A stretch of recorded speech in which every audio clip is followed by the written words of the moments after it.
Protocol. There is no protocol. He's going to read a question. It will be identified per stream. And if you feel like you got a voice or a word into that, just go ahead and slip your hand up. If we have a couple of you, great. And again, perspective and insight, because I'm done living over here. I want to jump on this side and see some stuff. You know, I'm 40. I only got like 120 years left. So I got a little time. You think I'm kidding? I quit partnering with Decay like a month ago. Caught a word, I'm done with it, so we're going to run with it.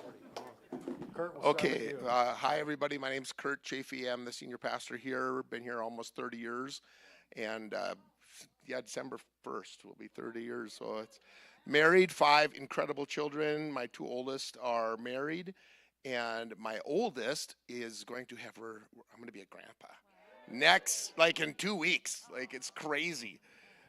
It's phenomenal though. I can't wait. But and then I guess sphere of influence. I'm a chaplain for the local baseball team, the local hockey team, the amateur teams. I'm a chaplain out at the jail, and anywhere else they'll let me squeeze into their genre, whether it's music or politics or wherever I can get involved in sharing the gospel and bringing the good news and trying to influence our culture for the kingdom of God. And so that's kind of, is that good enough? Is that okay?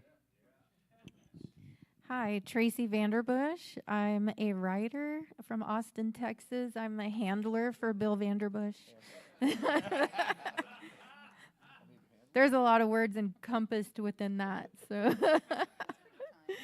and the stream right now, I would just say Jesus stream. Somebody asked me a while ago, like, are you a mystic? And I had to say yes. And Bill preaches a lot on the Christic covenant, the covenant Christ made with God. I like to say I'm a Christic mystic. That's good. I'm Bill. I'm right now. I feel like I'm stuck in the religion mountain, and it just seems like the place to be for us. But the Lord has opened up the doors of radical influence in governments, in Hollywood, in that area, and in arts and entertainment, things we never asked for. And we find that if you're faithful with one, God opens many, many others.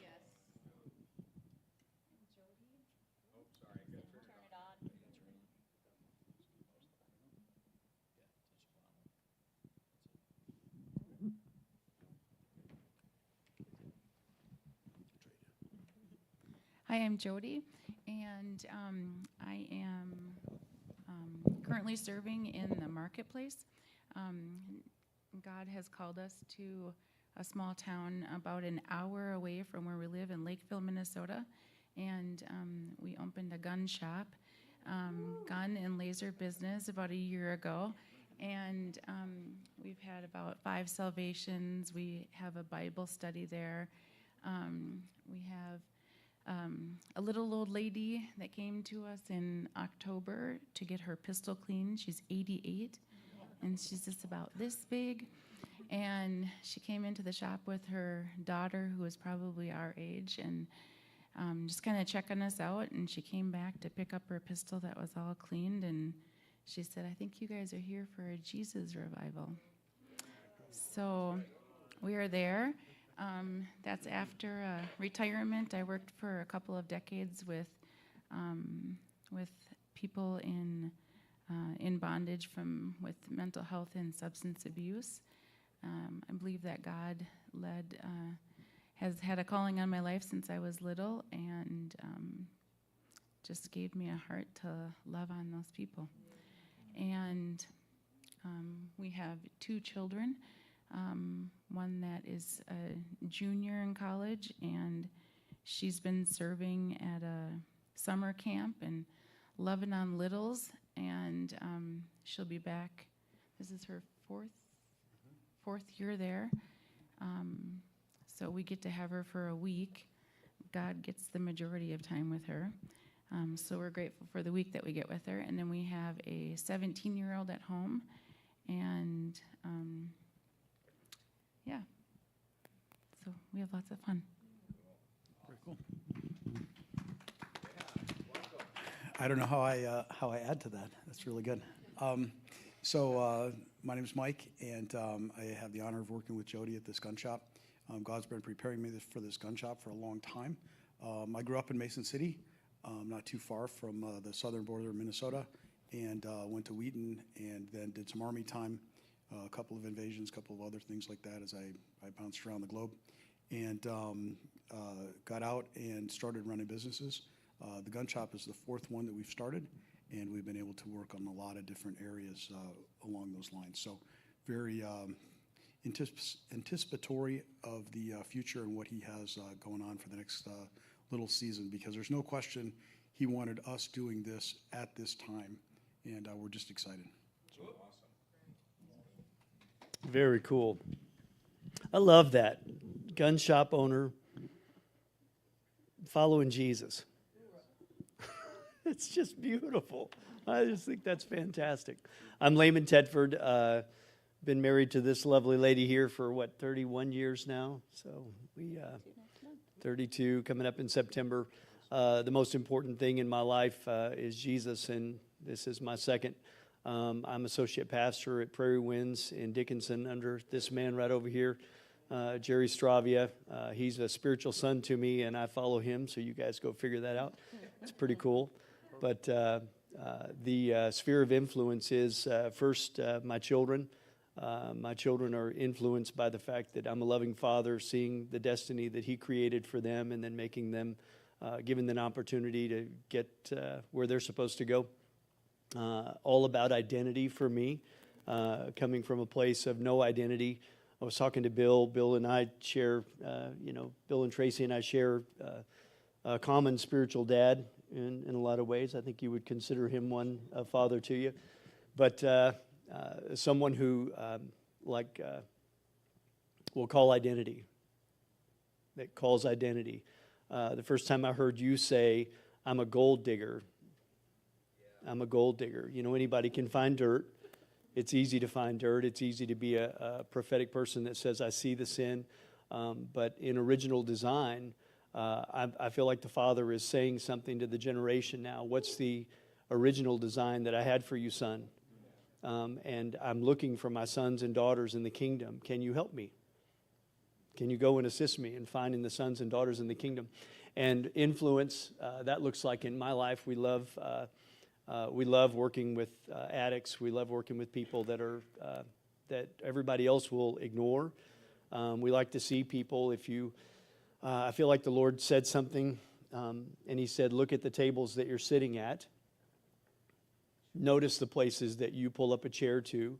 And if you pull up a chair to the most important people all the time, that means that you don't feel like you're important. I want you to go and sit at the tables that I would sit at. And I think that it would surprise you, the tables that he would sit at. I think he would choose to sit at places that are broken oftentimes. And he makes you for where you are. It doesn't mean that you shouldn't have influence. And it doesn't mean you shouldn't sit at important tables. We need to make good, big decisions at those tables. But the thing, I think the heart is to call identity into the generation that's following us so that they can go further than we went. And it looks like a life on a life for us. We love personal discipleship. We come out of the discipleship movement. So I still believe in discipleship, which means that I want to have a relationship with somebody for a long time and help them become spiritual sons and daughters. And then they have spiritual sons and daughters, and we all get further on in the kingdom. It looks like I've got a man in mind right now, has absolutely no idea who he is. And here he comes into the kingdom of God, and all these church people, they tell him, well, let's clean you up, let's brush you off, stop all that cussing business, stop the drinking business, and you'll be okay. Just stay inside the box. But kingdom thinking is, do you know who you are? His destiny for you is throne with him. That's the place. And I found that kicking somebody in the fanny doesn't really help. Every once in a while, it kind of helps. We need a good kick in the fanny every once in a while. But whenever you come out of no identity and somebody looks at you and they say, you are a good man. And I know he's inside of there. I know he's inside of there because Christ knows. It's Christ in you. Colossians, what is it, 1:27? It's Christ in you, the hope of glory. To be able to call that identity, and I think the Spirit of God helps that. Amen? I'm preaching, so. But yeah, we love to see people. We love people coming and living at our house. We love to, like, we're a family ministry. Like all of our family is. We have open doors. We've been trained for that, so I wouldn't suggest that to just everybody. It's a kind of a, don't just jump in to having addicts come live in your home. But we love seeing people restored and then watching them flourish in their life. So. Now I get to add to that. No, so I'm Cindy Tedford. So I am also an associate pastor at Prairie Winds, and I'm a mortgage officer as my full-time trade. So I get to be in the marketplace and get to talk to people that way. But I think probably for the longest time, I felt like I was Layman's wife and Matt's mom and Emily's mom and Amy's mom and Anna's mom, and I felt like that was kind of my only thing, and I think I felt like that was really kind of unimportant compared to what Layman did and whatever, and finally realized that, you know what, all four of our children are serving in ministry in some way, shape, or form, and being their mom got to help push them into that, and they are all affecting people in the kingdom in one way, shape, or form today, which is beautiful and far more reaching than I think I ever thought years ago, when I thought I just had to stay at home with the kids while Layman got to go do the ministry stuff.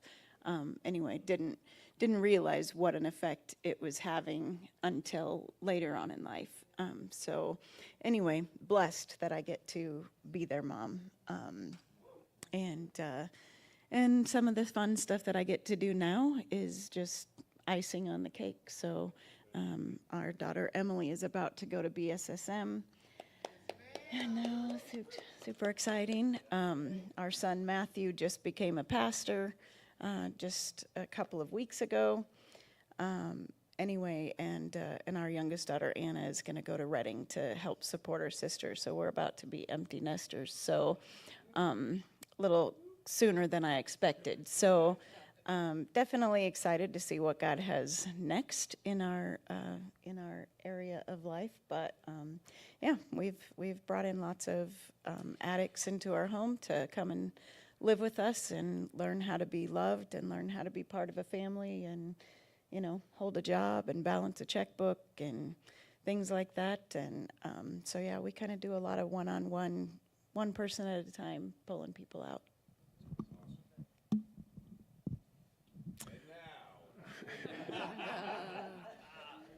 Starting at a guard. No, I'm just kidding. My name's Hunter Pinky, and man, I'm enthralled right now. I don't know, probably the past few years with just getting into wisdom, and I just feel almost honored to be up here with these people, just because there's so much wisdom in the past 20 minutes. I'm just like, gee, many crickets, front row. So just know that I'm honored to be up here with you. But I'm 26 years old. Shout out to the youngsters. But went to the University of North Dakota, got the opportunity to play for my home state. I played football for them, and was in a skiing accident at the end of 2019. Left me paralyzed from the chest down. If the world were looking at my accident, I probably shouldn't be here right now. I went headfirst into a tree at high speeds. I had no concussion. I did not break my neck. It's an absolute miracle that I'm standing here today. Sitting here today. I always said, no, I'm no longer 6'6", but I'm not 6 foot under either. So I'm pretty grateful for that. As far as my influence, it would probably be young people right now. I get the opportunity to go and share my story and hopefully spread some hope and pour into other people's glasses a little bit all across the country and now across North America, which has been really cool for me. a lot of cool open doors have opened up along the way the past 5 years. So yeah, that's kind of where I'm at right now. And Ty and Seth are good friends of mine. I don't get to talk to them nearly enough, but when I do, it's always a blessing. So that's kind of what led me here. I don't get the introduction. All right. She's from Tulsa. No. Man, to be last or to be first? The first shall be last. The last shall be first. Yeah. I'm Sharon Bridgman, and I love people, and you know, I guess it would be a religion realm, right? But I just love people, and my husband and I, we've been married 35 years, and one son about to be married, and let's see, and he's in the business realm. So we used to flip homes. We were in real estate for a little bit, little side gig when we were broke, and yeah, so a little bit of business. But I also believe that our sphere of influence is pretty practical, in that wherever we are, God is. So like over our neighborhood, you know, that's our sphere of influence, and we just love people. We've also found that the next generation is really important. So we found that just basic life skills for the next generation, like, you know, how to, you know, that you actually have to maintain a vehicle, that, you know, let me teach you some recipes, just life stuff. So also family, we feel like our area of influence is family as well. So yeah, that's that. Awesome. Oh, and Wow. thank you all for coming. Yeah. We appreciate y'all. All-star lineup right here. All-star lineup. The first question on the list that I want to ask is about social media. Bill touched on it last night about Christians kind of coming at each other, or people coming at each other on social media. How can we use social media to influence people when it seems like there is a bit of a lack of a personal relationship existing in that, if that makes sense? Who wants to answer that? No, just relationship. How can we influence non-believers, believers, and maybe believers' relationship? How can we have relationship with people when there is a bit of a lack of personal connection on it? Well, I'm kind of interested in the social media side just because, like, you can pretty much count on 80% of today's youth being on social media for over 2 hours of the day. So what a opportunity to get to people and share influence. Now, I got the opportunity to the past 4 or 5 years to see kids at all levels and in all places, from the suburbs of Chicago to the border towns in Arizona to, you know, last week, Powers Lake, North Dakota. And although they're very different, and they have different upbringings and backgrounds, I think there's a common theme in today's youth that I think maybe we're missing right now, that in all of the social media and the interaction and the instant gratification, man, like, truth is getting lost. Yeah. And like, the show is really not that important, because the show is everywhere. It's on TikTok, it's on YouTube. You can go get the show anywhere. And like, if you come to church and we bring youth to church, and it's like, oh, look at this band. And it's like the stars and the lights, and like, we're using truth to support the show. And I'll just be honest, like, me, the youth, that's not going to do it. And I think social media is an avenue where we can expose people to truth. Because it says right up there, Jesus Christ is the same yesterday, today, and forever. And like, social media can be an avenue where truth can be shown, and they might not grab onto it right now, but like, that's something where, in my opinion, kids can see truth. And they might not grasp onto it right there, but maybe somewhere down the line, like, that truth can, you know what, maybe I will go and explore and see what that's all about. But social media, I think there's can cause a lot of division, but it also can expose. And I don't know. That's where I see it.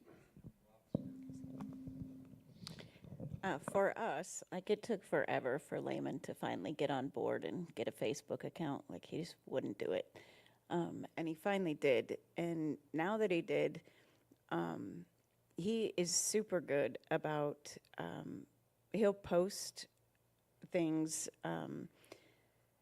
where he is very often just speaking well about me.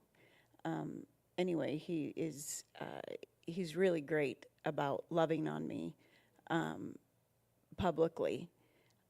And of course I reciprocate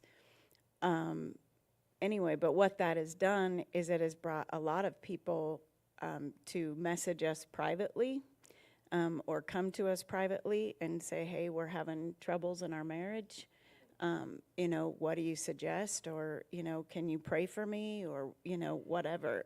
Will you do counseling with us? Because they can see that we have a good marriage, because it's something that we put out there and we've just made very, we're just not secretive about the fact that we really love each other. Anyway, so it has provided an avenue that has caused people to be able to reach out because they feel safe and they don't feel like they're going to be judged, but they feel like they may be able to get an answer. So I think in that way it has been an outreach to people that, some people that we didn't even actually know. There's people that have just reached out to us that have become friends because they were friends of friends or whatever, and then have reached out, so. Yeah, if you get on social media and want to be an influencer, I mean, that's fine, I guess. I didn't really sign up for that when I decided to preach the gospel, but social media wasn't a thing when I decided to preach the gospel. And so I had a young person come to me, an intern, and said, you need to be on TikTok. I said, I'm on Facebook. I said, yeah, all the grandparents on Facebook. None of the youth are on Facebook. So I got an Instagram, so that kind of like a draw a happy medium. They said, get on TikTok. So I said, fine. So they created a little reel to show me what TikTok could do. And it was a reel just of a 90-second clip of a sermon illustration.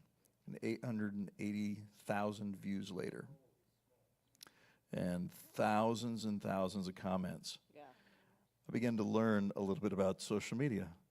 First off, you're going to be an influencer, never read the comments. Never. Ever. Never.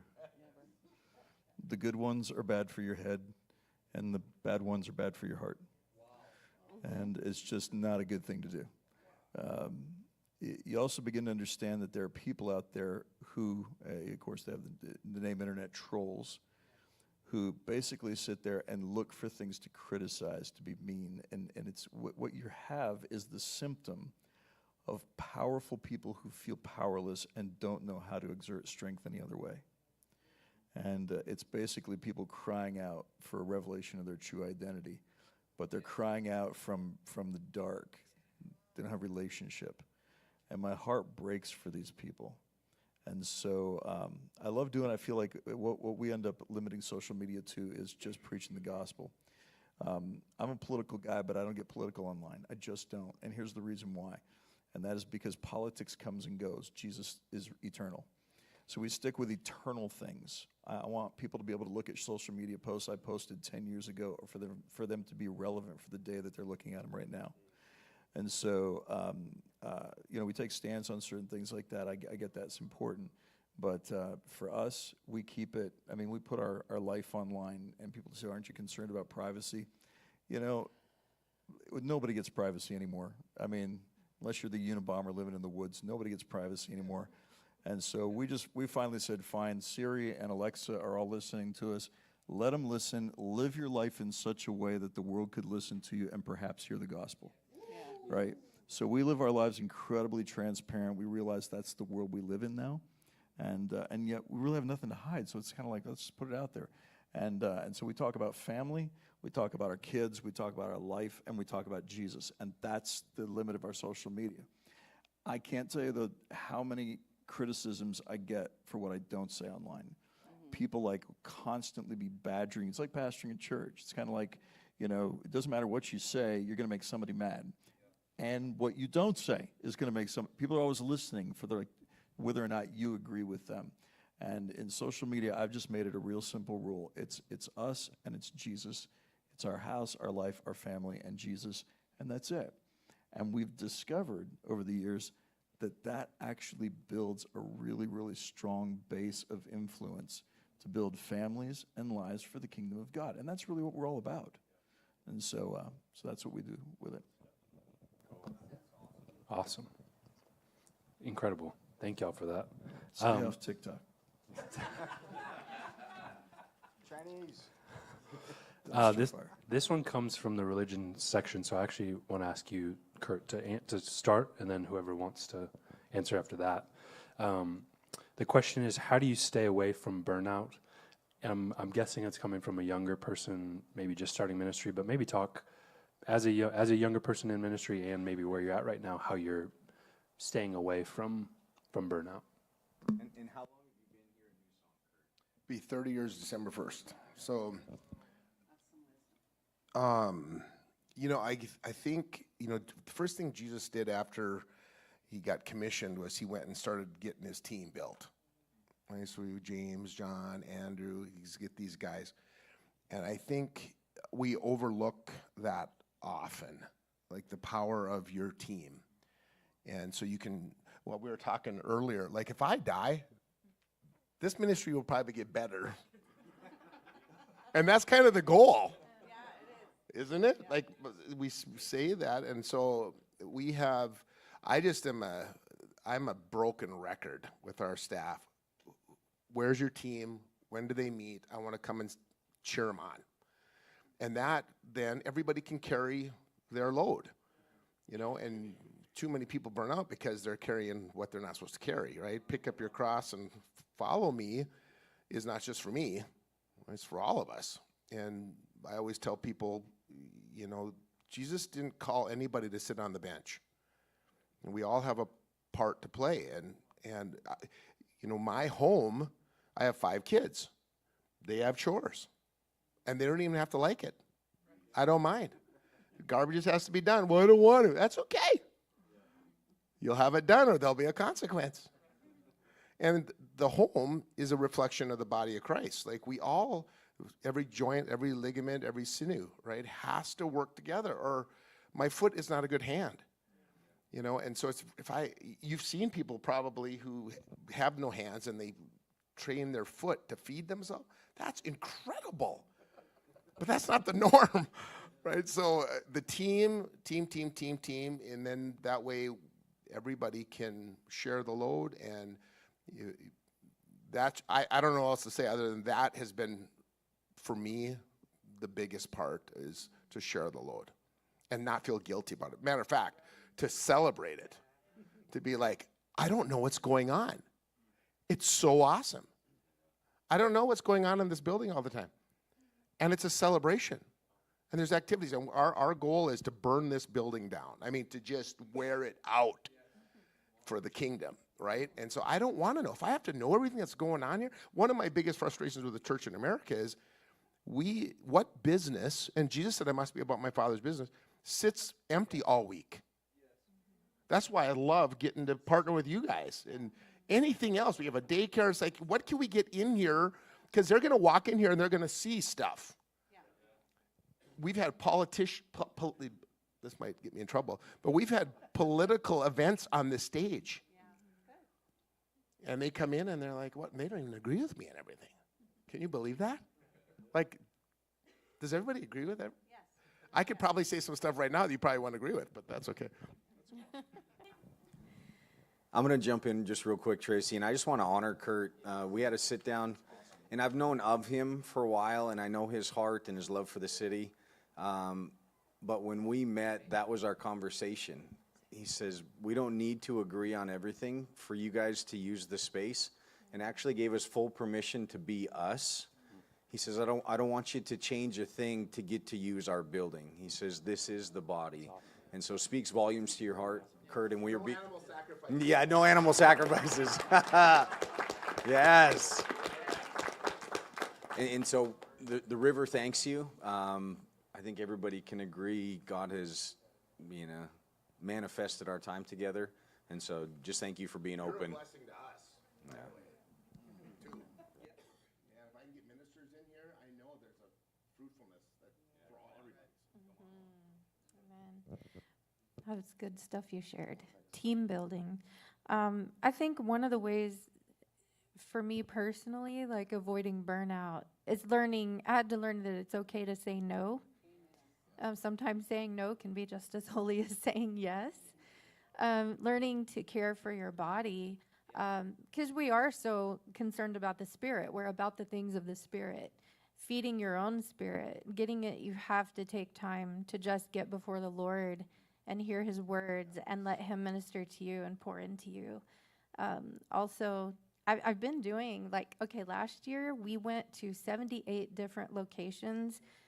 I think it was in July. We got on an airplane. I started having panic attacks, and I had never had that before.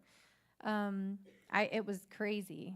It was just terrible. And I started counting my electronic boarding passes, and I think that was my 67th boarding pass of the year.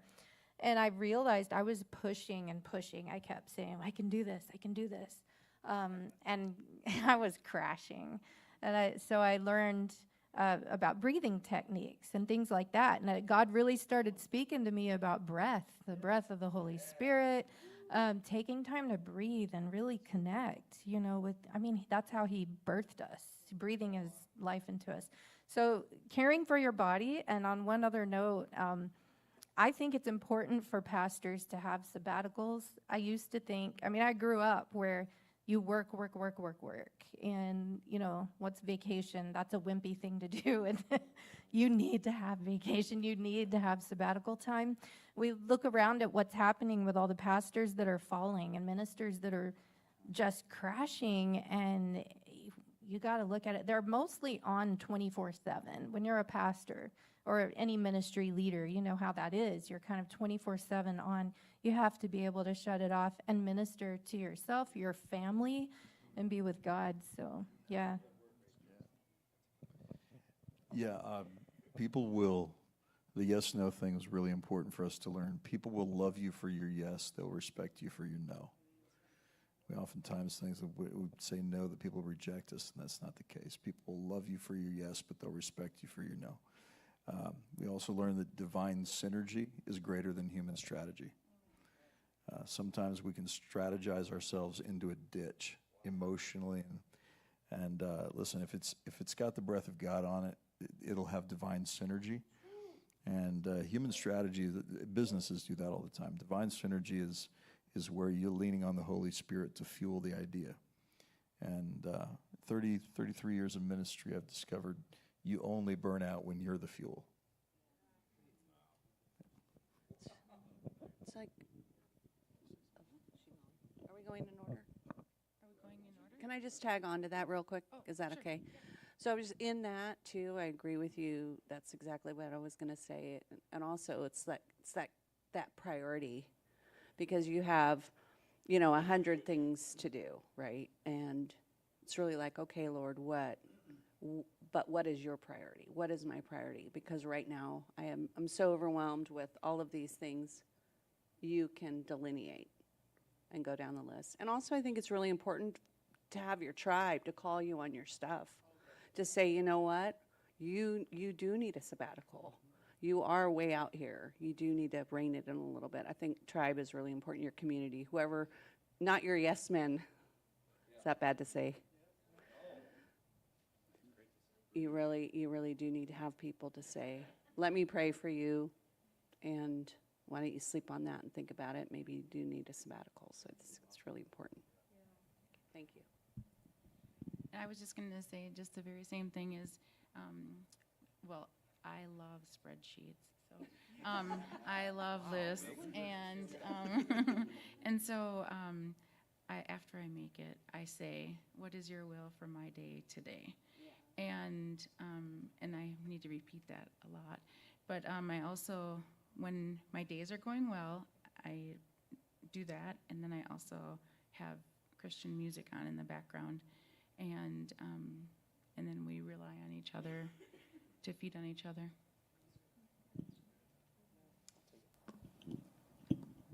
So this book came across John Mark Comer. Anybody know who that is? John Mark? He's really good. He's got a book out right now. I'd really recommend it to you. It's called The Ruthless Elimination of Hurry. Fantastic, my goodness. And anybody that knows me knows I'm type A, and this is me like chill type A, because I've been going like crazy. We've been so busy. But the thing that he talks about whenever he talks about burnout is that you're prioritizing the wrong things. You're what you think like a bullet rather than a shotgun. You know, so if you organize, I told we were talking to Adam about this, and if you're a shotgun, you know, up close, boom, it does something good, but a bullet can go far and it can really hit the mark.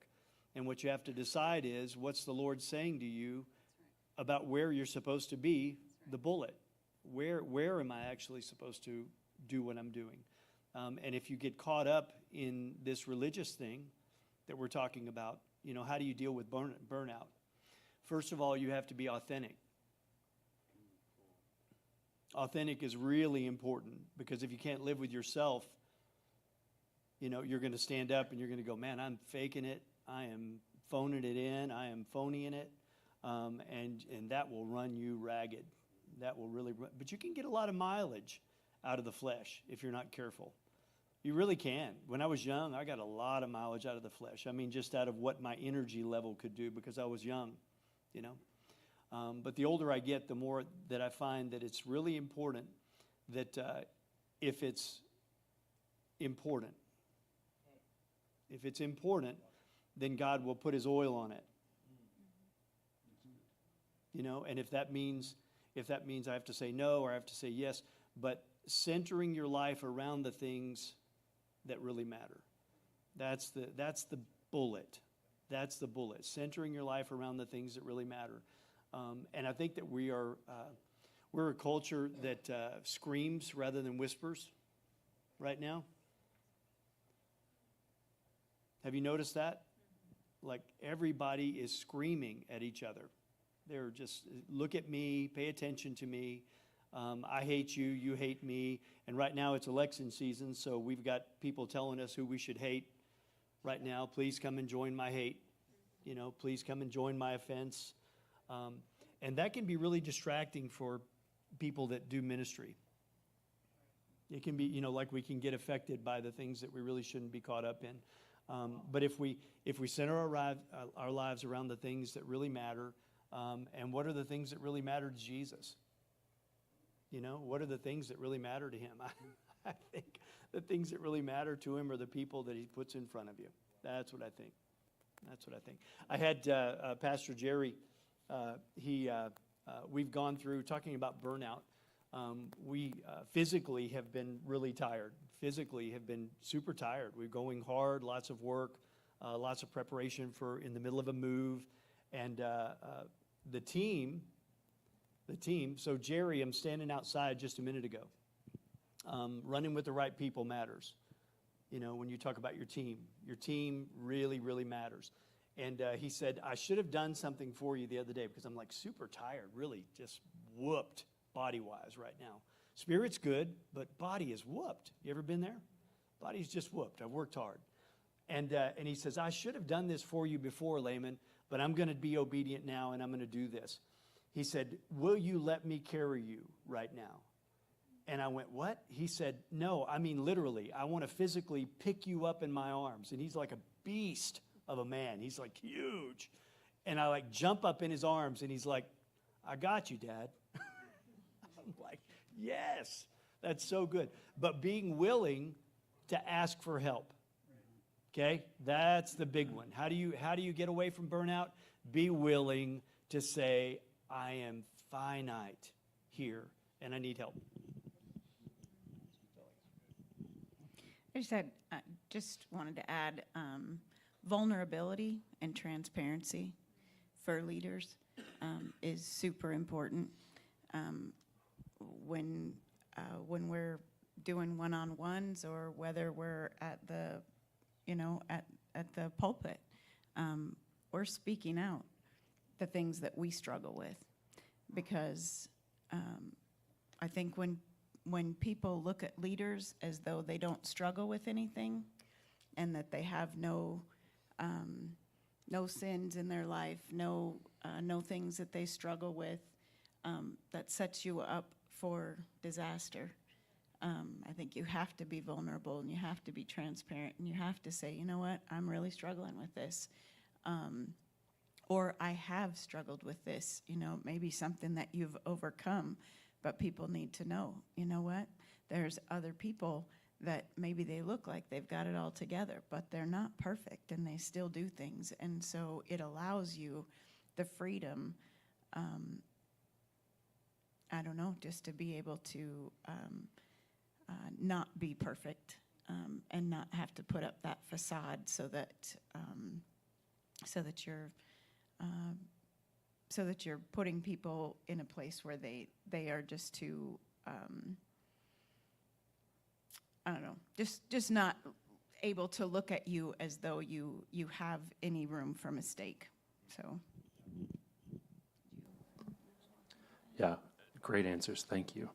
We're going to ask a question from the economy, the wealth and money section. Mike and Jody, I want to ask you to start this one, and then whoever feels like they have something to add. The question is, can you talk on the tension between trusting the Lord with finances and also positioning yourself to gain wealth? So kind of that tension between, okay, I'm going to maybe lean back into the Lord and just trust him for this, or do I need to work and put myself in a position?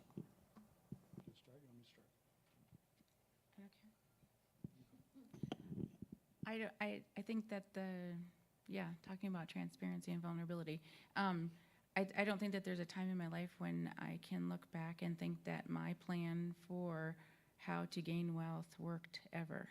So I think that trusting the Lord and shutting down my thoughts about how it needs to happen and where it needs to happen, that works best. And just always being faithful. And if you're in a place where you don't have any money, Jody, then you give money. And whenever I give, then I get back. And so always keeping him at the front. I think that that's really good. And I think that there's different times out there where we have to make business decisions. And sometimes we hear very direct messages from the Lord. And sometimes it's like, we may not hear that, but we still have to make a decision. And so being able to say, okay, we have these principles that we follow in your business, and you have ideals that you are going to say, hey, this is what we're going to stick with. And you have to be able to follow those, and you have to make sure your teams know what those are. Pre-COVID, we had about 230 employees out in 23 states doing IT work, and we really curtailed that. And came through COVID, and I'd do COVID all over again with the stuff that we did. It was really good. God really blessed us in those areas. But then God also opens up different places. And so Jody was working, she's got a tremendous background, and she's run residential treatment centers and several multi at the same time. And she was working with a different company, and they just didn't have some of the right morals and ethics. And I said, well, why don't you come help us on the staffing side of things? And she said, well, when you have 6 months of my salary saved up, we'll do that. And she's like, that's going to take a while. Well, I got a notice from our CPA about a day later that they had made an error in our tax refund. And 2 weeks later, we had 6 months worth of salary for her in our bank account. And she gave her notice. It was like, done. And it was just that, it was just that way. So it was a big thing. So. Did you? Or did No. you fire that accountant? Tracy and I, when we started ministry, I didn't really want to go into ministry. I thought I'd go into business or go and do something else. But when we started ministry, it really required us to lay a lot of ambitions for wealth down. And yet, I know that God wants us to prosper. I get that. But it just can't be a priority for you. It's like nobody does ministry for money. If you get, wealthy doing this because you just rested in the blessing of the Lord. But we started out with this thing going, okay, we're going to figure out how we can just be at peace wherever we are in our finances and still be obedient to what the Lord's telling us to do. And that was hard because there was times where it was like, it's paycheck to paycheck. You're going, what are you doing here? God, you really called me to do this, and you really want me to do this. You got to let me know that I'm doing the right thing here. And one night, Tracy and I, 2 little kids at the time, and we were living in a duplex next to a lady who was possessed and would scream at us through the walls. And we just didn't know we were powerful, so we didn't know enough to go and like cast demons out of her, so we just let it go. It was miserable time. And so it was a Saturday night, and in Texas, they do the Texas Lottery on Saturday nights after the news. They had little balls that come down the chute. We were a good Assembly of God people, which meant we never played the lottery. And so, except in our head, right? And so I grabbed a piece of paper and a pen, and it was 6 balls and a Powerball, right? And the jackpot that night, I think, was like $28 million or something, 18 million or something. It was a lot of money. And so I said, hey, pick a number. And so she picks a number, then I put a number down, she picks a number, I put a number, and I write them all down, and we get to the end, and here comes the lottery, and we're just messing around. To my everlasting horror, every number that we chose came rolling down that chute in the order we picked them. Yeah. And we both sat there. I mean, there's a 7-Eleven a half a block away, right? And we both sat there, and I felt the Lord say, you're never going to have to worry about money. Just trust me, all right? And I was like, at that point, I put the pen, I put the paper down, and it's like a peace came over my heart. That doesn't mean we never struggled again. But in that moment, I didn't have any more money in the bank, but what I had was a confidence in God that I hadn't previously had. And my dad had developed it in his life, but God had to develop it in mine. Yeah. And so I think there's a point where you just go, God, I will trust you with everything, but that doesn't mean you don't work. Right. And so God brought incredible opportunities our way, and I'd sit there and go, okay, God, if I'm going to trust you in everything, that means the work opportunities that you bring me, I'm going to say yes to. And here's the thing, most of the opportunities I didn't feel qualified to do. And so each opportunity brought me into a place of promotion, but it also promoted my spirit, soul, and body, because I suddenly had this realization that, wait a minute, you think I can do something I didn't think I could do. So he'll open up doorways of opportunity for you that you don't think you're qualified to walk into. That's his avenue oftentimes of promoting you. And when that happens and you feel the Lord like nudging you in that direction, as freaked out as you are, say yes to it. Like pastoring when you don't feel qualified to pastor, or running a company when you don't feel qualified to run a company, or starting a business when you don't feel qualified to start a business. Whatever God asks you to do, just say yes to it and watch what he develops in you in the process. That's part of the provision. Right? Provision doesn't just happen because God just drops a bag of money on you. Provision happens because God opens a doorway of opportunity that you don't think you're qualified to walk into. So, The one thing I'd like to add to that, I know I got a chance to speak a second ago, is it's really important to put some different milestones out there, like Ebenezer milestones or something along those lines, to mark those items so that you can say, hey, God said this on this day, and go back to that and remember that particular item. Jerry, I was in the swamps of Florida. You'll never guess what I was doing there, but I got this little tab that says I made it. And we had a horrible, horrible night. And it's a Ranger tab in case. Anyway, we had a horrible night. We had one guy that walked off a cliff, a compound fracture of the femur. We had other guys that were just falling over. There were 22 of us that started, 3 of us finished. God said, if you just don't quit and keep putting one foot in front of the other, I will always have you. And if you have something like that, be it a rock on a walk, be it a tab, be it anything along those lines, and you set those things down there, and then you're following and you say, Daddy, I'm understanding this is what you want me to do, okay? You're unstoppable. But that's the way you have to make decisions. You have to hear those things. You have to lead this way. Say, yes, I will. Yes, it's a lottery moment. Okay, but that's where God will always step in and take care of you in each one of those different things. Has to follow. But then have something physical that will remind you of that. Because then you look right there and you say, hey, this is the thing. That's it. No question. Yeah, absolutely. I wanted to share real quick a couple of stories because maybe this will just encourage you wherever you are financially. Along those lines, like that night that we picked those numbers, but we didn't have a lottery ticket and stuff. But it seems like throughout the years, periodically, the Lord has stripped everything away for a moment. And it's almost like, okay, I have to see where my faith is. One of those, we ran a business in Florida back in 2011 and 12, but we shut it down. And so we had filled out all the paperwork, filed, and let them know we've closed this business. Well, then, like a year later, we get this huge tax bill. They thought we were still in business. So again, I called. I said, we filed the paperwork. And they're like, I'm sorry, we didn't get it, in the system. Can you fill it out again? So I filled out everything. And then we moved to Texas. And a few months later, all of a sudden, on a Friday night, we both get notifications on our phone. Our bank accounts, checking and savings, were both overdrawn.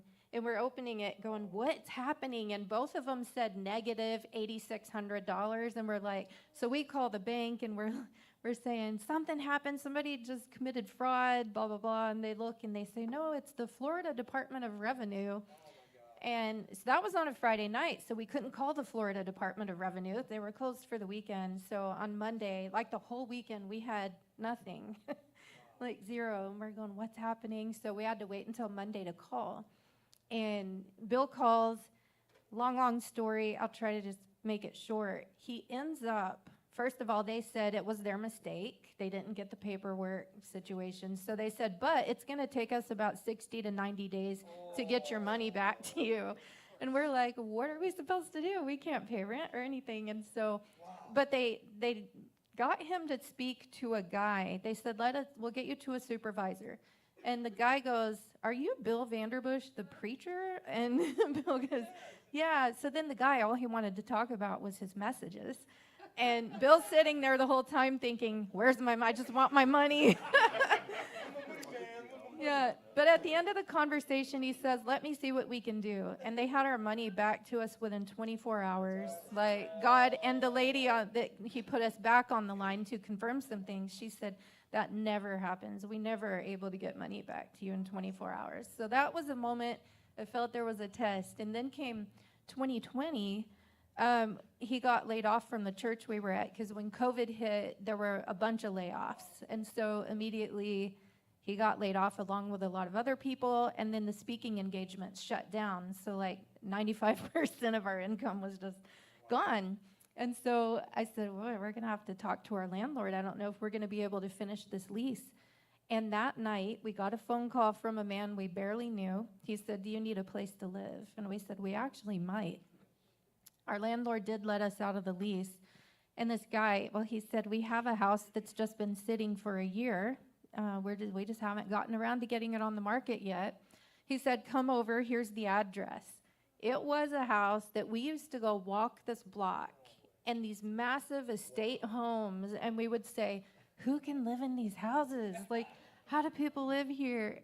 That was one. We got to move into this massive, estate home with these Gothic pillars, and I mean, it was a dream, and he would not let us pay utilities or anything. We lived there for 7 months until he had to sell the house, but I mean, God just kept showing up throughout life. I'm just releasing that to you so that if you ever find yourself in a moment where you're going, we don't have the finances, God's got it all. Incredible. Wow. So I have a question in the government sphere. Anyone can answer this, and I'm just going to ask the question, and you can answer how you want, and I'm okay if answers are not the same. The question is it right for a pastor to preach about politics or preach on politics? Yes.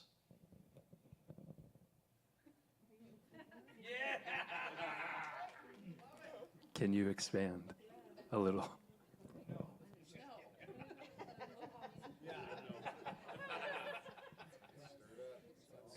Yes. And in Texas, it was kind of necessary in Texas. It's part of the think it's part of the state law that you have to preach on politics if you're going to be a pastor. No, we took a really, I think we took a stand to teach people how to hear the voice of the Lord. It's kind of the big thing. If people can't hear the voice of the Lord, then they have to hear a man. They have to hear a person. And for us, it was kind of like, here was a hard thing for me to learn. I had to. In Texas, we had this idea that everybody who's a Christian is going to vote the exact same way, and if you don't vote this way, you're not a Christian, right? And so it was very much an us and them kind of mentality. And there was a time where I began to really connect people in with hearing the voice of the Lord, and I started noticing how God spoke different to different people. And it's not that God was contradictory; it's that God spoke. Like he'd say to one person, I need you to, I want to call you to a fast, like a 24/7 fast, whatever. But nobody else in the church would be hearing that. And so we really had to learn to teach people how to hear God for themselves, because they were on a journey that was very unique to who they were. And I had to, and this is going to sound so strange, but I had to give people the freedom to hear what God was telling them to do and walk in obedience to that, even if for some people it meant that they felt led to vote one way, while other people felt led to vote another. That may completely contradict every ounce of common sense you've got, and it did for me too. But let me tell you what I began to discover, and that is that God was not interested in making my church one political party. God was interested in actually giving people with different perspectives proximity to each other, so that in Christ they could actually discover the one similarity that they did have, and that is that they both loved Jesus, even if they came at it from different political perspectives. I couldn't quite figure that out until I began to realize that God's priority is for us to be one. And the prayer of Jesus in John 17 was that they would be one, that their oneness would look like us. And it doesn't mean we all think exactly alike. And as I would sit down with people from different political parties who were in our church, right? And when they discovered they were on opposite sides, they would actually split in different sides of the church. Very odd, but it happened. When I'd sit down and ask them, tell me about your journey, I began to discover a little bit about how they came to where they were. And a lot of them, they felt a loyalty to family tradition, that had a godly heritage, but only ever voted one way, because my great-grandfather did. And why would I go back? It's like, it had nothing to do with policies at this point. It was purely about patriarchy. And so, you know, for me to preach opposite of that is almost for me to be telling them, be disloyal to your family. So glacial changes had to be made, you know, for some people to come around to a way of thinking that made sense, you know, to me. So this convoluted way of saying, I think when it comes to politics, we can either, you know, create churches that are politically united or spiritually united. And oftentimes spiritually united churches will be God drawing from Democrats, Republicans, libertarians, anybody who has a bent toward hearing the voice of the Lord, coming together and discovering collectively and in a united way, we are actually all part of another kingdom, right? And that's the point where we start laying political ideology down and we start looking like one united kingdom representation. And that corporate unity becomes the very thing that testifies to the world that this movement is transcendent of governments of this earth. There's something different about these people. It's not about the red, the blue, and the whatever. Look at how they love one another. In spite of their differences, they love one another and they care for one another. That's the thing I think that will call us out from under the influence of what I would say is a political spirit that has really, really gripped the nation. And again, I know how I vote. I mean, it's a big deal for me, you know. And coming from Texas, that was a hard thing for me to learn. As a pastor in Texas, that was seriously hard to learn, because we flew the flag in our sanctuary. You know, we played God Bless the USA. We ran a fireworks stand every 4th of July. God bless you. We love our guns. So it's a long journey for me. Someday I might write a book about it, but I feel like John 17, the prayer of Jesus for unity, there's something about that that has got to take precedence over every earthly ideology.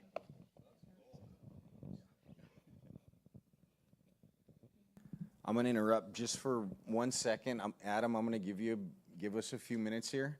So Adam Domeyer is a part of the River Network, credentialed through us, and works for TPUSA.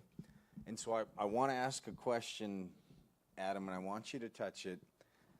I have to believe that within our governmental system, what's broadcasted is extreme difference.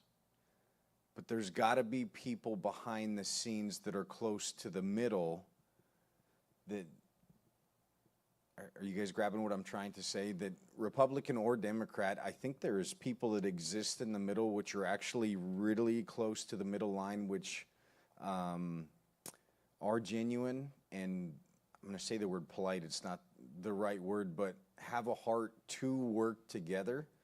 But the extreme outside is what gets broadcasted.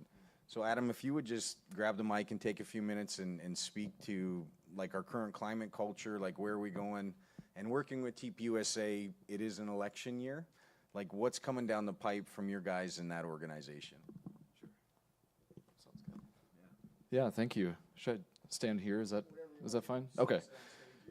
Yeah, sure. So, again, my name's Adam Domeyer. I'm a senior regional manager for Turning Point USA, TPUSA Faith. So it's the Faith Department of Turning Point USA. So I work for Charlie Kirk, and in that regard too. And so I meet with pastors every day, connect with churches, and we help them get civically engaged because pastors for far too long have been really abdicating their role in the public sphere and in the public square. What we've seen is for far too long, we like to interpret Matthew 16:18, where it talks about the church, the word ecclesia as church, but that word originally was translated as public square for the first 400 years of the church age. So what that means is that our role is actually supposed to be out there in the public sphere, in the public square. You know, Jeremiah 29:7 talks about that we need to seek for the welfare of our city because in it we find our welfare. So that means if we're silent when it comes to the things that are going on in our culture, we're not able to seek our own welfare in that way. And if we were to, pray for our leaders so that we can live godly lives in peace, then we have to be able to go out there and to speak instead of being in silence. And far too many churches have been, especially over the past 4 years, have been in silence because they don't want to talk about what's called politics, or they don't want to get political, so to speak. But the current atmosphere right now is very polarized in the nation. And there's a lot of Christians that think that that's a bad thing. But the thing is that eventually God will separate the wheat from the tares. Eventually there is a drawing aside. And even throughout the Old Testament, the whole concept of how long are you going to halt between two opinions? Where this isn't about party anymore. It's about what is God doing? How are we to defend our biblical values? Because here in our nation, even we see throughout Romans chapter 13 where we submit to governing authorities, but here in our nation, who are the governing authorities? Because we have a constitution that is by the people, of the people, and for the people. That means that if Jesus is the King of Kings, which he is, the King of Kings, he is the capital K King, who are the lowercase k kings in America? It's us. And if we think about it, and we don't let that, we got to be careful, we don't let that get to our head. But when we think about it, the governing authorities that we elect actually submit to us in our nation. That means when they are ruling according to godly principles, what happens in that case? Because we look at Romans 13, and a lot of times Christians will use that as a justification to submit to authorities even when they are stepping on the church. But we look forward into the previous chapter of Romans chapter 12, verse 21, that says we are to overcome evil with good. That means that we have a part to play in that. And so when it comes time to where we're at as a nation right now, our constitutional republic is on the line. That's how serious it is. So we have to make the choice, are we going to halt between two opinions? Or are we going to step out? Because I know for me, the drawing line was where both of my daughters were masked up in schools during their pre-K 4 years ago. And I'm a German, Norwegian, Minnesotan.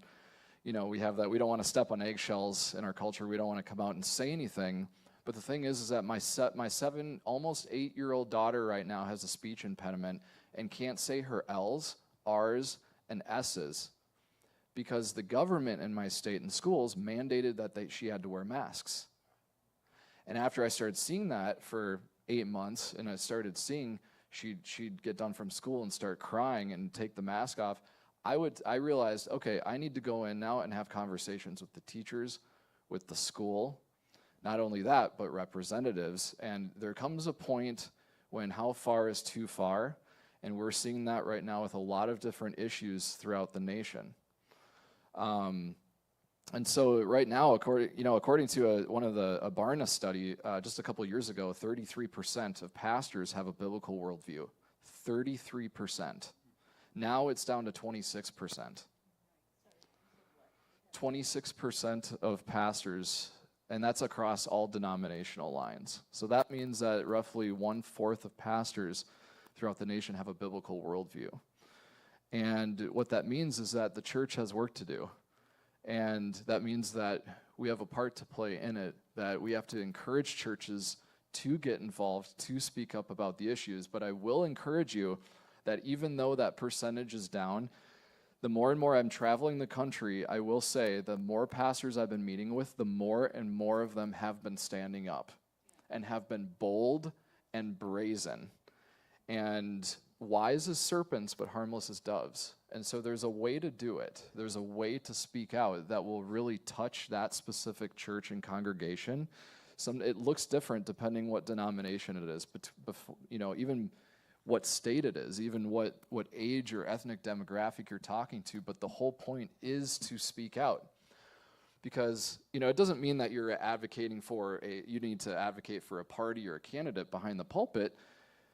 Now, some ministers will do that, and that's completely up to them. Sometimes churches get very afraid and say, hey, I'm going to lose my 501c3 status if I speak out. And my challenge to that is, okay, name a church that has lost their status because of it. It has never happened. Ever. It hasn't. There's pastors of churches throughout the whole nation that actually send in their whole sermons to the IRS every single week. Pastor Jack Hibbs in Chino Hills Calvary Chapel in California, Pastor Steve Smotherman of Legacy Church in Albuquerque, they send their sermons to the IRS every week and challenge them, come sue us. And they're not going to. So this is an encouragement and a boldness to get out there. If you think that where we're at right now, just in the prophetic scheme of things, we have two candidates. One's name represents a trumpet, and even though there might be things in his life or things in his past that might have been questionable, the people that he has surrounded himself with, we've been able to get certain things through in the nation that have been a blessing, and a blessing to the nation of Israel. Even God called Nebuchadnezzar his servant several times, even though he was doing things sometimes contrary to God's word. On the other side, we have a candidate whose first name, Kamala, literally means lotus flower, which is a feminist symbol. Her middle name, Devi, is a name for a Hindu goddess of power. So on one end, you have a willing trumpet who's at least willing, and on the other side, you have an agenda of this power to try to overturn the church. That's what's at stake this fall, prophetically. They do. They very do. And when we think about it, don't we all have a past? We all do. So there's a lot more at stake here because our children's future is on the line with the things that are going on. And again, every state is different. There's some times that I would love to move to other states than where I'm living, but I know that the Lord has me in Minnesota for a reason. And he has you planted in the state that you're at for a reason. So be reminded of that. And where he has you planted, he knows the soil there. And where he has you planted and he knows the soil, he's going to bring people to water that, to allow your roots to go down deep. Because the more and more we go to different places, we uproot, and then we might have trees that have very large branches, but then the roots might be wide, but they're not deep. Those trees can fall down easily in the wind. So I say that to encourage you that in your church and in your sphere of influence, I love that it's been talked about so much about, you know, the influence that that you have in your area. Continue to get involved, because the state of the church in America right now is at the biggest crossroads we've ever seen it. It's at the biggest crossroads that we've ever seen it. But God is not done with North Dakota. God isn't done with the United States of America. God is not done with your family. So I want to encourage you with that, to continue to seek God bringing restoration in your lives, God bringing restoration in your churches and in your communities, because ultimately it's about praying for the welfare of your city so that you yourself can live in that welfare. So be encouraged with that word today. So we're going to have one more question. This one is in the education sphere, and let's, keep your answers short if you can, but I love hearing y'all, so it's okay. So the question is, it's about homeschool. I want to kind of expand it to all of education, though, so you can think of higher education and beyond. So the question is, homeschool has grown in popularity to kind of remove kids out of a woke culture, kind of the public school culture, and into a safe environment. How do we balance a safe environment, but also exposing them to people who need to see Jesus and sending them out as ministers?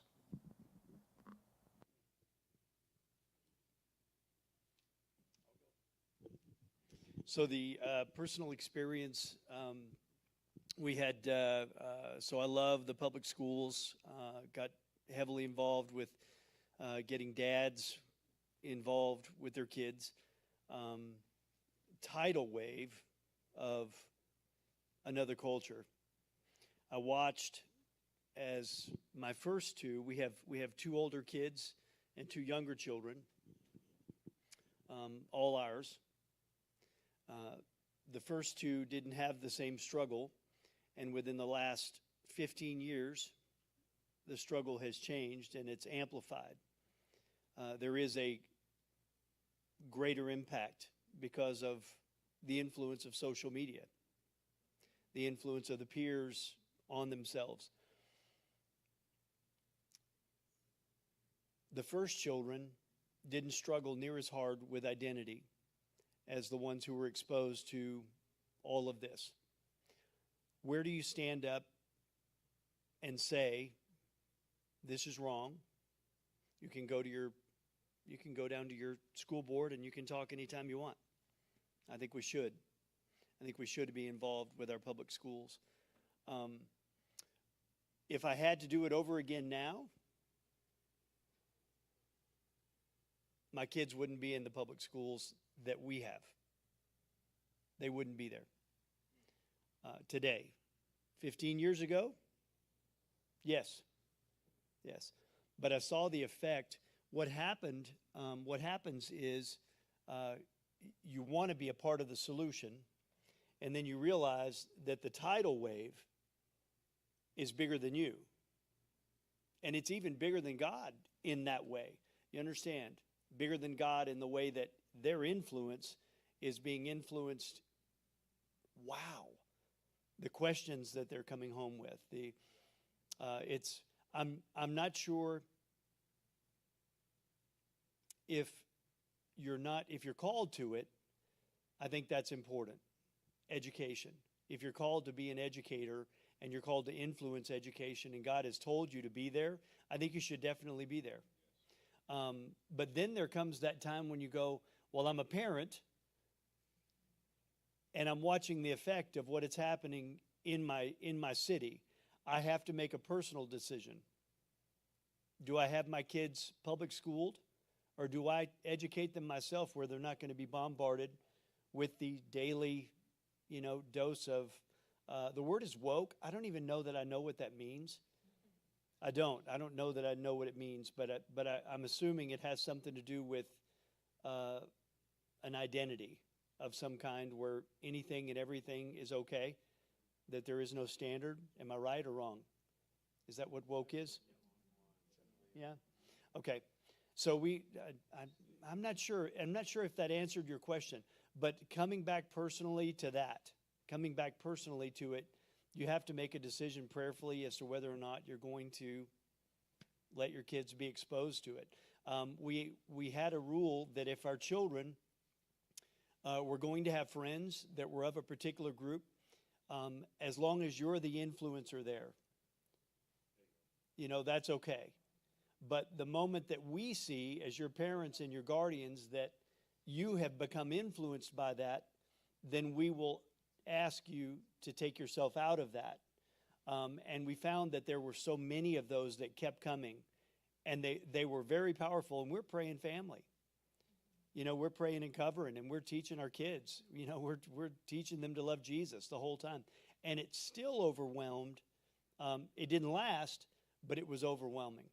So I'm not sure if that answers the question at all. Does it? Okay. Yeah, I homeschooled our kids from kindergarten all the way through 12th grade, and I'm really glad that I did, and I'm very thankful for the opportunity. In Texas, it's totally free, so I mean, the freedom to homeschool is huge. But one thing that I wish I had done differently, back in the day when I started homeschooling, we were very us versus them.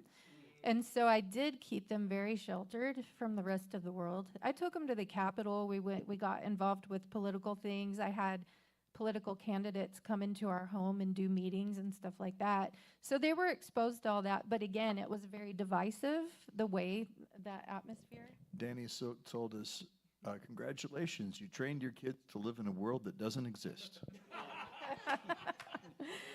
And so going back, if I could have done it differently, because the Lord peeled away those layers throughout the years of like, look, you don't have to be us versus them. These people are bad, blah, blah, blah, So what happened is when our son graduated and he went off to college, suddenly he's surrounded by people that are amazing people that he's like, wait, you said these kind of people, they were bad and they were evil and they were this, but these are amazing people. And he started hearing their experiences and why they were where they were, and how some of them even had been hurt by the church, and so they had grown up in a Christian home. So for a while, he unraveled his Christian faith. He threw that away for a time, and that was really hard, but he's come back around. But that was a lesson to me, though. We weren't grace people back in that time when I was raising the kids. So yeah, so we have learned a lot. So I do recommend, like, I think homeschooling is great if you're actually doing the work, because you want to train them up right, not just in your belief system and scripture, which is super important, but the education itself. There's so many resources for that. But I do recommend homeschooling. I think it's a good option, but not to keep them away from, they have to learn how to live in this world. They've got to be trained to how to live in this world, and compassion has to be key.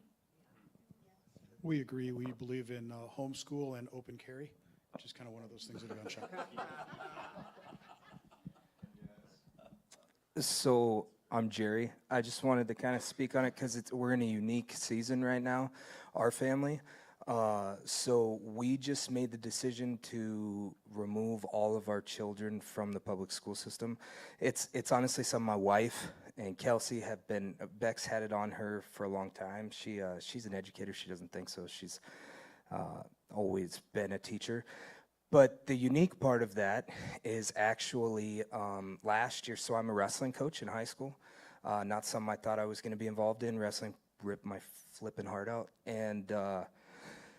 But God brought it in. And then, long story short, last year I got asked, I started driving bus because I wanted to make sure that we could have a bus driver, because girls wrestling wasn't high on the podium to get bus drivers.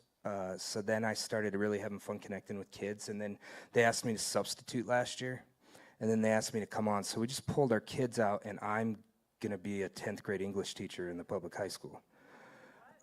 Yeah, so not everybody even fully knows that yet. So because we're trying to do something completely different, not by our own leading, but so I'm still a lead pastor, but we're not trying to set up office hours for people to come to when they get upset about the color of something in the church. Like, we're really trying to set up a marketplace ministry. And so really the biggest reason this is happening because we couldn't have made it up ourselves. And so how do you do that? So the biggest thing that, I've been talking with my influence about is we're not going in to tear up the system. I'm not going in to break down walls and make them change, because that's not going to happen. First of all, we found some very valuable that there was a time when a book came into our public library that we were not a fan of, and the churches blew up. And we were getting ready to lead a charge, and the Lord spoke to me and said, you can't hold people accountable for things they didn't sign up for. And so we did mention the book as a family, and we said, hey, this is something we don't really sit with. This is not for kids' minds.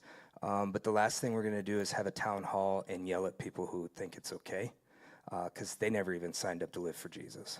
And we're going to lose influence by doing that. The church has tried to be the light by yelling at people and telling them how messed up they are, and then thinking that they're going to follow us and what we have to say.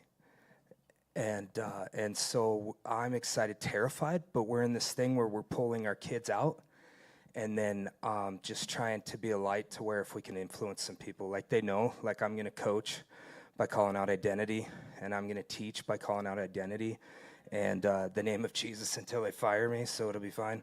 And but so we're in a unique situation where we don't want to train up our kids to live in a world that doesn't exist, but we also don't want to see them get washed out of water access.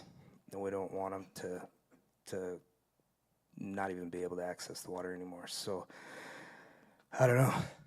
This speaks really quickly to the thing you were talking about, the difference between impact and influence. And often, impact is the easier thing to do, and it's egoic. It's almost like drive a truck into a, that's impact, But if you're actually going to influence and change culture, that's going to take time. And so back in the early 90s, became a youth pastor. Our kids are, just getting born. And I got with another youth pastor in Austin, and we were really, the homeschooling was blowing up, and we were railing against the public school system. The superintendent of Austin schools wouldn't even put their kid in the school. Wow. So they homeschooled their kids. And I became a high school teacher, so I knew how bad things were. And so I went to another youth pastor, and we got together with one other person, said, hey, let's create a program. Let's create a program of abstinence education for students and see whether or not we can do it. And we had one high school in mind. And so we sat down, we wrote a program called Lifeguard in Austin, Texas, and we worked with Crisis Pregnancy Center at the time. This is 1993, 94. And that program, we submitted to get a grant writer and who appealed to the Clinton administration. And you may find this hard to believe, but the Clinton administration gave us $750,000 to teach abstinence to kids. Yeah. They had earmarked money for Planned Parenthood, and there was a big chunk in there for faith-based sex education that nobody was tapping into. And so suddenly we had all this money. The next year it was over $1 million. And so we hired people, we bought laptops and projectors, and then we decided to take a page out of Planned Parenthood's book, and we went to the schools, and we said to health coaches, history teachers, science teachers, we said, we'll give you a week off to grade papers or do whatever you want to do, and we'll come into your classroom, and for 4 to 5 days, we will teach students, and here's our curriculum. It's good choices, it's marriage, it's pro-life, it's making healthy choices. And we had tons of teachers responded and said, a paid week off? Yes.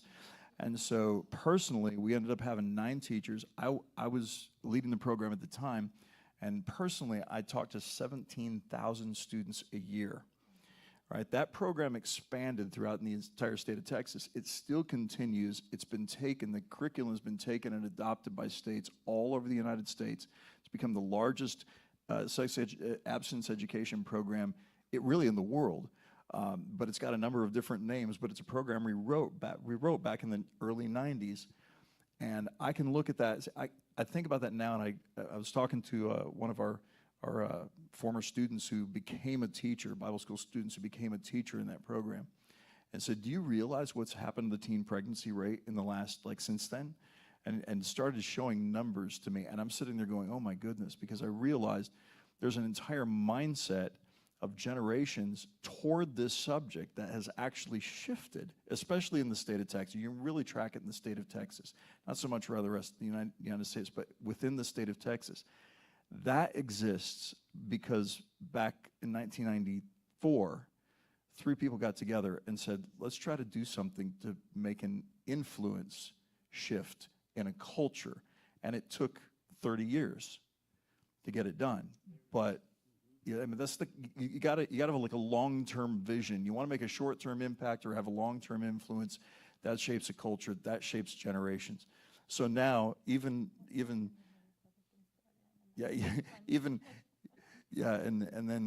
then when Bush got in, even though I voted for him, all of our funding went away.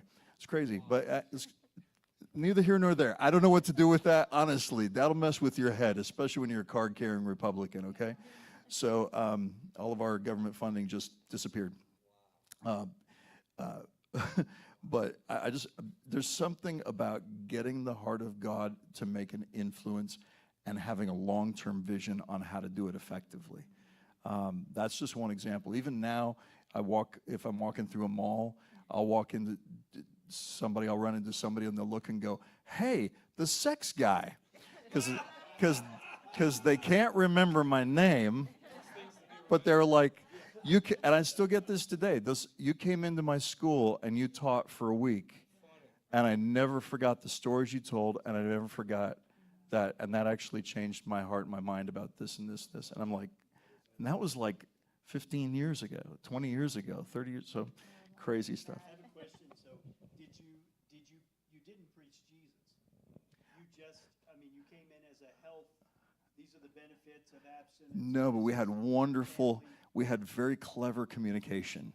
And then we would talk about how you are created to, you have been created to, you are fashioned to, you were formed for, so we could use these terms, and we'd have kids that go, I get it, I see what's happening here.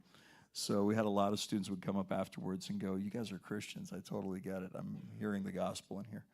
So that was...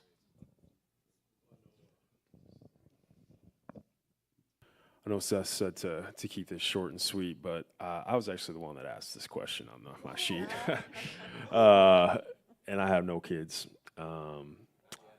yet. Yeah. But I knew it wasn't going to be a short answer question. He tried. But the reason I asked the question is because I'm in the public schools quite a bit. I talked in over 60 schools last year, over 100,000 kids, and I see it. And I see a lot of pain and struggle in these schools. And I've got cousins that are homeschooled, so I've seen both sides. And I think that there is a huge opportunity in public schools. And I think that's incredible that you're going into them because, man, I get to share my story. And in that story, Jesus is there all the way. And I can go back into my email right now and find you probably 100 DMs and emails from people in the public schools that are just looking for truth. And yeah.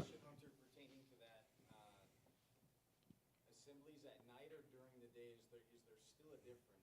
Because at one point they said during school hours, faith is off the table, but after school hours, anything goes. Yeah. Yeah, during the hours, people don't like getting after the guy in the wheelchair. So I can kind of do whatever I want. I'm be honest with you. Yeah, I haven't been sued yet. So knock on wood for me. But yeah, when it's out of school hours, then it's really open. But literally every single time I've spoken in school, the name of Jesus has been pronounced. So, say again? Yeah, I'm not quite that tough, but but I just I think it's a great conversation that's important because I know North Dakota educators really well, and they were huge role models for me, and they shed light on me in a public school setting. And I'm not saying that that happens everywhere, but it can happen. And there are educators sitting in this room right now that do that for kids. And I think it's important as people of faith to encourage those people because there is a lot of mistrust and there's this sense of like the public school system isn't getting it done. And that's not everybody's fault. Like, yes, there's problems in there, but man, I just spoke to some teachers. I'm like, man, you guys can be the solution. Come on. You know, like there are people sitting in our churches next to us, 10 feet away from us, where every day they're exposed to hundreds of kids. Like that person could be the light that somebody will never see. And that family, for those that can homeschool, like that's an option for you. There are a lot of families out there that's just not an option. And public school is the only way that they're going to get and learn. And those public school teachers, like you are going to be a light for somebody where there is no other option for them to see the light. And that's cool. I think that's really special. So I think both of them, they can work in hand, like somebody had said on the port. It doesn't need to be a us versus them.